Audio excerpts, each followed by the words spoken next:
Well, hello, everyone. I'm James Dobson, and you're listening to Family Talk, a listener-supported ministry. In fact, thank you so much for being part of that support for James Dobson Family Institute.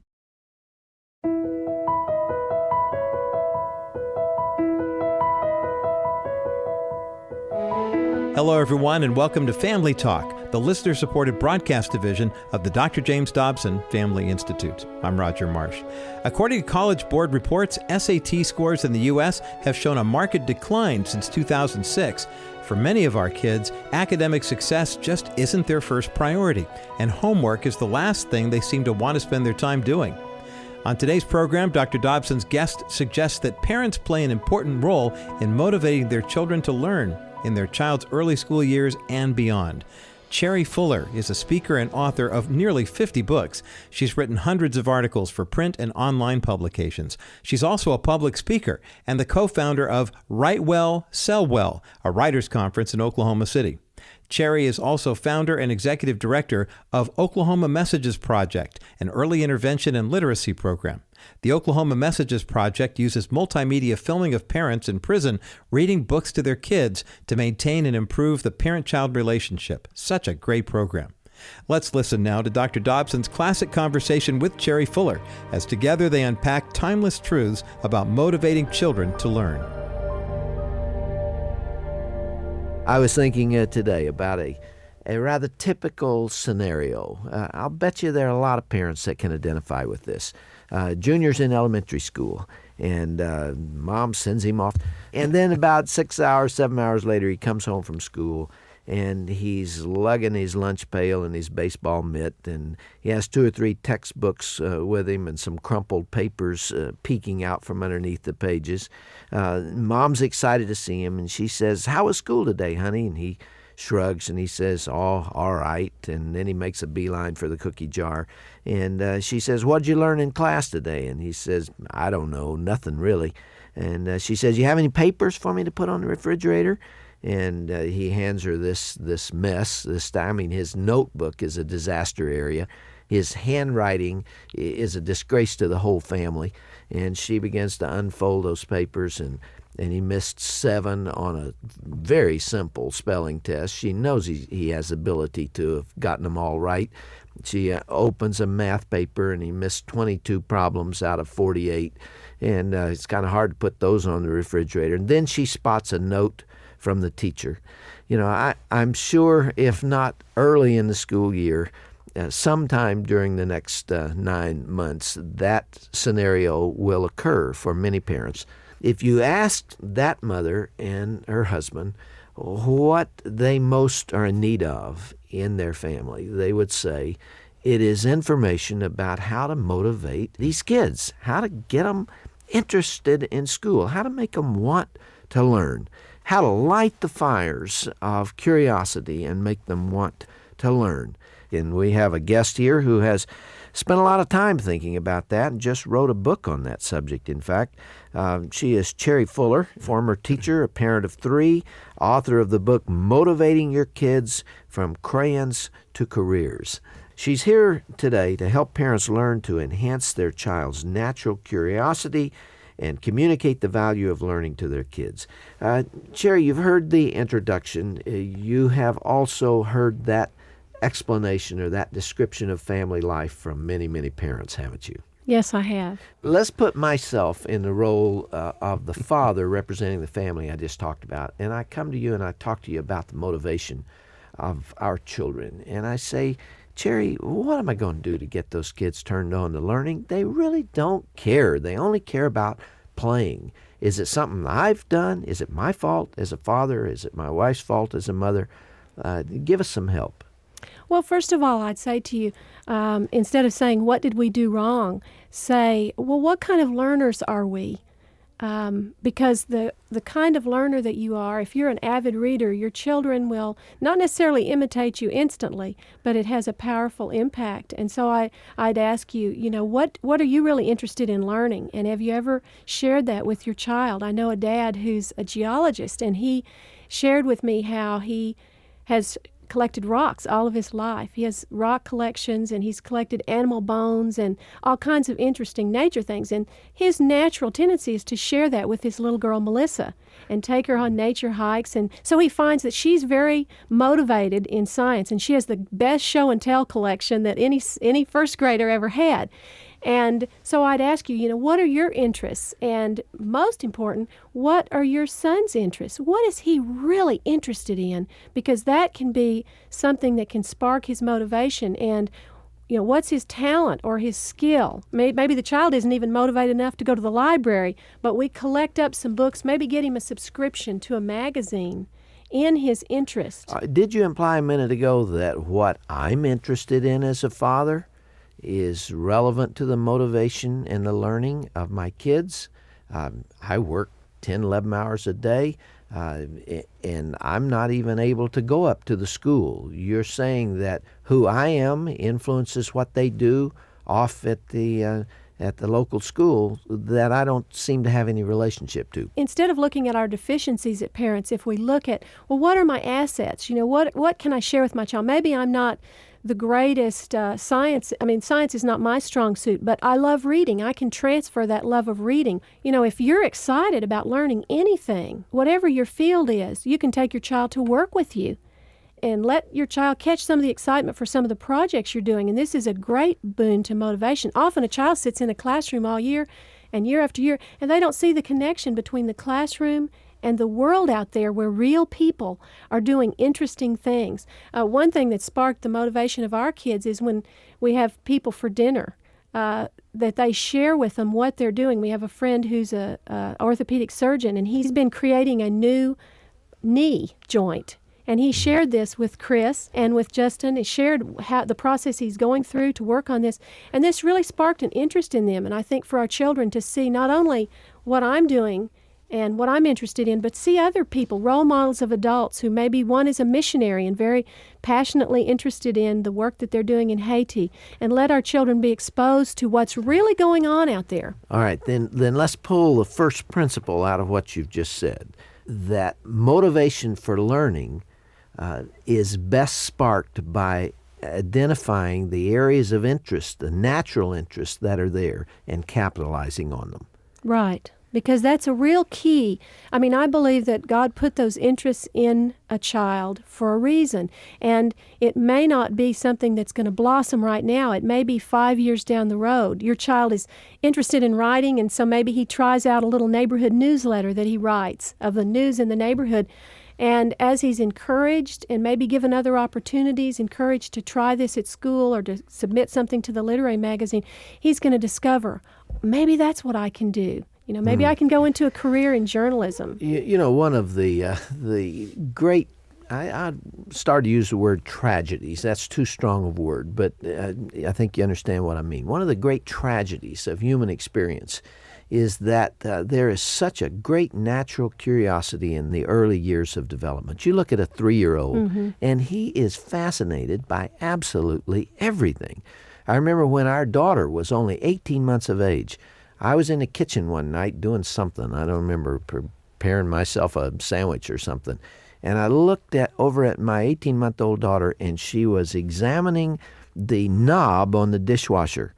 And she stood there and she looked at it from all sides. She saw her reflection in it. And I saw her pull her body back and forth to see how the reflection changed as she moved. She turned the knob. She looked at the numbers. She felt of it. She leaned over and put her tongue on it. She was checking that out. Just a natural curiosity about life. And then you jump 10 years and you see these kids absolutely bored with everything. The whole world is out there, and they are bored to death with the learning process. Somehow, we allow that excitement about learning to dissipate, and we let them sink into this mire of boredom. It's a sin to bore kids, I think. Speaking personally, I bore very easily as well. I find it hard to sit and listen to speakers. In 20 years of education, I've heard some of the most boring teachers of all times, but it's a shame that we permit this to occur. Would you agree? I think so, and I think one of the subtle ways that happens is that as parents, we get so busy that when our child asks, why is the grass turning green? You know, it's been brown in the winter, and now it's turning green. And why is that caterpillar fuzzy? And we don't take their questions seriously. We're busy. We're rushing to the grocery store. And that natural curiosity, as you said, is so strong in a little one and in a child. And if we can instead try to take their questions seriously and answer them, and if we don't know the answer, say those, I think, what are powerful words, let's look it up. And, you know, if your daughter's interested in why the grass is green, in a very simple way, get a book that explains that if you don't know how to explain it. Follow that up with something else. Maybe the child can draw pictures about it. And again, we're leading from what their natural curiosity. I believe children are born motivated to learn. They want to learn. They're reaching out. They're taking things apart and putting them back together if they can.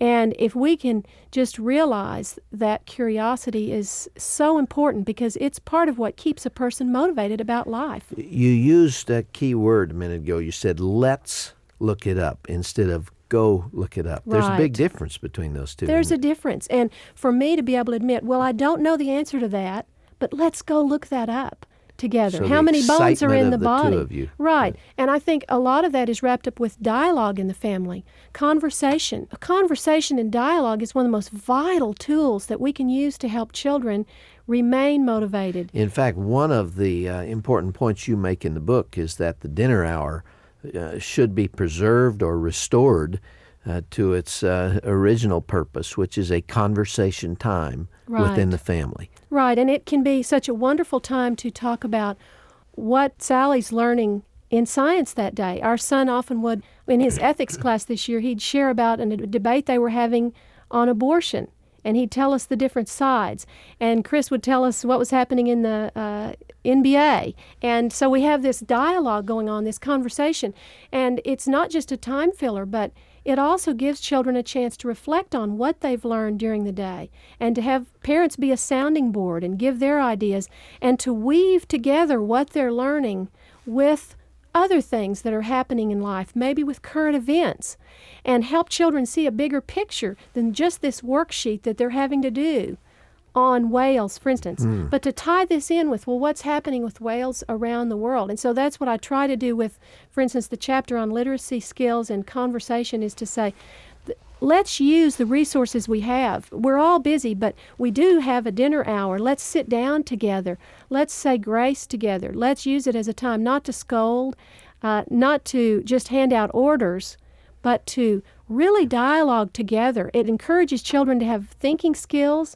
In the classroom, a child may only have 40 seconds to say anything because of all the things the teacher has to do, taking role, giving instructions, the work that they have to do. It's that interaction between generations that matters, isn't it? The live interaction between adult and child is what improves language skills. In fact, the studies have shown for years, I remember studying this when I was in graduate school, that twins develop language more slowly, typically, than single children because they depend on one another and they get so familiar with the grunts and the groans and the almost nonverbal interaction of one another that they depend less on adults, and it inhibits their language to some degree.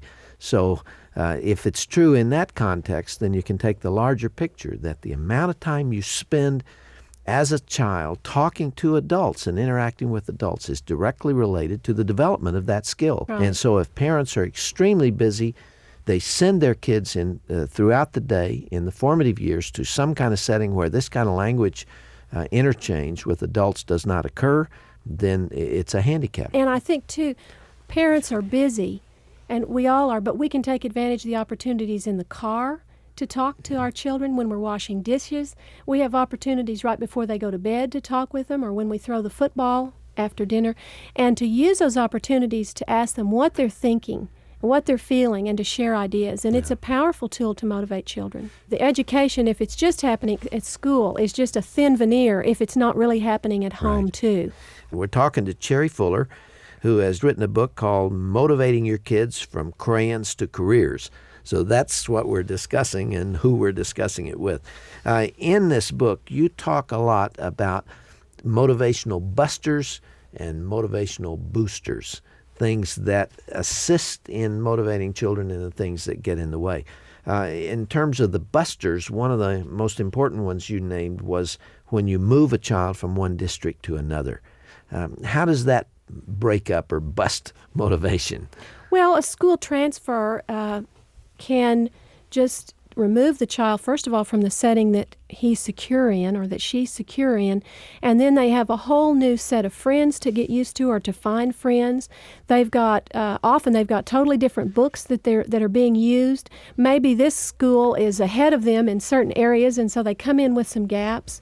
Their family is in transition, and so there are certain difficulties and challenges that go with a school transfer. But my point in having a chapter on smoothing a school transfer was how can we keep kids motivated in the midst of that so that their learning can go on? And I think really there can be some great benefits. They can have... How do you do it?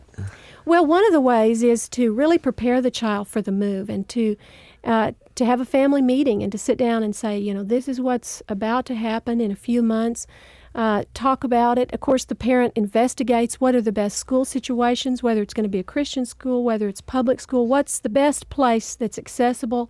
Another way that I know of a family that did that was just wonderful to prepare their children for the move was when the parents visited the school, they asked for a boy and a girl, their children's age, to be pen pals for their children until they got there. And it was going to be like 4 months until the family got there in the new setting. And so a boy and a girl volunteered, and they exchanged addresses, and they began writing letters back and forth.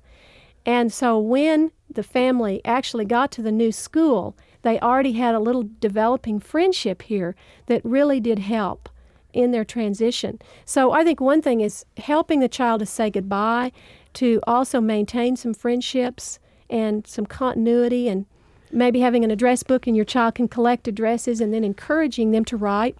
Begin to create curiosity about what the new place is going to be like. Right. When we were about to move to Maine with our children, I wrote off to the state and the Tourist Bureau and asked for information about some of the different points in the state, and of course the ski areas, because we'd never been close to a ski area and they were going to be 45 minutes away.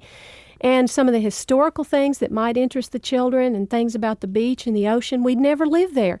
And it did give them a sense of anticipation and an expectation about, boy, we're going to be in New England, and it's a totally different part of the country. And although they were sad about leaving their friends, we were trying to say this can be an adventure too, so that they can begin to have a positive attitude. And I think that really helped. It's been my experience in dealing with the adolescent period that almost every student will quit studying sometime between the 7th, 8th, and 9th grades. There's so much going on emotionally in there. Hormones. The hormones, and there's so much pressure, so many assaults on self-esteem, so many other interests. The opposite sex suddenly becomes so interesting and so on that nearly every youngster will quit working at some time in there. So when that happens, it's very important for parents to know it, to monitor it, and to help him get past that. Tutorial assistance at a time like that. Mm-hmm. Often, too, when that happens, when you're saying that they stop studying or the grades start to fall, what happens is the parents get very anxious and very upset about this failure, and they don't want this to continue, and so they put on more pressure. And they say, you've got to bring this grade up or we're going to ground you. Or they begin to really focus on, you've missed 10 points this week on this test. And when that burnout or this decline in grades begins to happen, instead of focusing on those grades and putting more pressure on, what we need to do as parents is begin to focus on the learning and take the pressure off the grades and try to find something positive to say. If it's not that you brought your grade up this week, appreciate the fact you put effort into it and that it's building perseverance. Say, again, what is your interest? Maybe you're struggling like crazy in Algebra 2, and that's not your deal, but you're going to get through it. Maybe we need to get you a tutor to get through it, but you can get through it. But what is an area that you could be good at? Our son, Justin, he was so glad the day he finished algebra and trigonometry and all of that, but what he was really interested in was government, and so we challenged him to try an honors government class. It was going to push him a little bit, an honors English class, but to be with some kids who are achievers, who are interested in the subject. And it happened to be something also that he was interested in. And so he saw, well, I can do a little bit more than just the average courses that I'd been in. Another girl I know, Kim, A student through elementary school, through junior high, and just began to get burned out with all the deadlines and the tests and the pressures. And one of the things her family did was to find a graphic artist for Kim to work with on Saturdays. They knew she was interested in art. None of the subjects in school were particularly challenging to her, and they found an artist who would be kind of like a mentor to her. And I think for high school students, that's very important. If we can find someone who'd be a mentor. And with Kim, she worked on Saturdays with this graphic artist. It helped her to see beyond high school a little bit, because in high school you have almost tunnel vision. And this gave her the spark to get through and then to go on and major in art in college. You make a distinction in the book between pressure and motivation, that you are not real big on parents pushing their kids, and yet there is an assignment, Cheri, that's due next Friday. And it's got to be 40 pages long, and it's a whole notebook, and it has all this stuff, and the kid hasn't started. That's pressure. It's pressure for the parent, and the parent translates it onto the youngster. How do you avoid it in a world of homework? Well, I think one way is when children are younger and they begin to have projects like this is help them divide up this big task, which can seem very overwhelming, into small bites. Help them see, well, what are you going to do on it this week? Instead of waiting till the last minute. Doing some planning together, some brainstorming together, maybe encouraging the child to go in and talk to the teacher about his idea for the science project, and bringing in some books that maybe might spark his interest. I think this can help. Well, Cheri, your book is entitled Motivating Your Kids from Crayons to Careers, and this is a 260-page book, and we're obviously not going to cover even the basic meat of it in one program. I want to talk to you some more next time.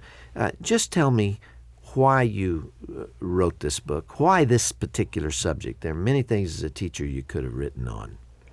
Well, I think one is from being with children in the classroom and seeing that they really have hopes and dreams. Sometimes as parents, we have great expectations for our children, but we don't realize that they also have hopes and dreams. But for those dreams to be realized, of the boy who wants to become a doctor and the little girl who wants to be a nurse or a teacher, then they're going to have the motivation to go the distance and to overcome obstacles, because it isn't easy. I think about a boy I know who decided when he was 7 he wanted to be like his dentist. He wanted to become a dentist. He ended up going through a small-town school and not really being quite equipped for college, and for the hard pre-med and pre-dental courses he had to take, and he made not high enough grades, and he ended up changing to a different college and really learning better study habits, having to repeat a whole year. And then he got into dental school and worked very hard, but his freshman year he missed passing the final that would mean he could go on to the next year by about 1/100th of a point, and he had to repeat that whole freshman year of dental school. And he continued to persevere, because when he was a 7-year-old, he thought, someday I want to be a dentist. And so that helped carry him the distance. And this past year, he did finish, and he graduated with a 3.0. And he hung that sign out that says DDS. But children have hopes and dreams, and how can we as parents help them stay motivated for all the challenges and all the difficulties, and sometimes school situations that aren't going to be ideal, and their own limitations, so that they can realize those hopes and dreams. And that's really why I wrote the book. And I wrote it also to say to parents, there's a lot of ways just in the course of family life that we can spark that desire to learn, that we can help motivate children, and it doesn't have to be a drudgery. And not just realize hopes and dreams that are already there, but to create hopes and dreams. Right, and help them develop goals and aspirations. Our daughter's she's thought maybe she wanted to be a nurse, and now she's volunteering at the hospital, and she's getting to be a real part of that scene of helping people and being in ICU. And it's really sparked something within her, because as a 7th grader, her self-esteem has kind of been shaky this year. And she's wondered, am I really worth much? And is there anything that I can do? And just having that extra responsibility. Every 7th grader I've ever met in my life is asking that same question. But she's feeling better about herself. She's developing some goals. She's saying, maybe I want to be a pediatric nurse. And it gives her a little more motivation, because science is very hard for her. Cheri, let's talk some more next time about motivation of children. I'd love to do that.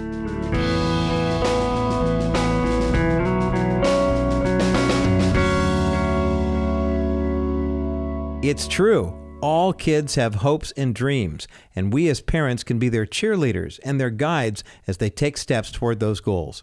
You've been listening to part 1 of Dr. Dobson's classic conversation with author and speaker Cheri Fuller here on Family Talk. They've been discussing motivating your child to learn. To learn more about Cheri Fuller and her ministry, visit our broadcast page at drjamesdobson.org. If you missed any part of today's broadcast, you can also rehear it there as well. That's drjamesdobson.org. And be sure to join us again tomorrow for part 2 of Dr. Dobson's conversation with Cheri Fuller. They'll share what you can do and what you shouldn't do to motivate your child to learn. For everyone here at Family Talk, I'm Roger Marsh. Thanks for listening, and be sure to join us again next time.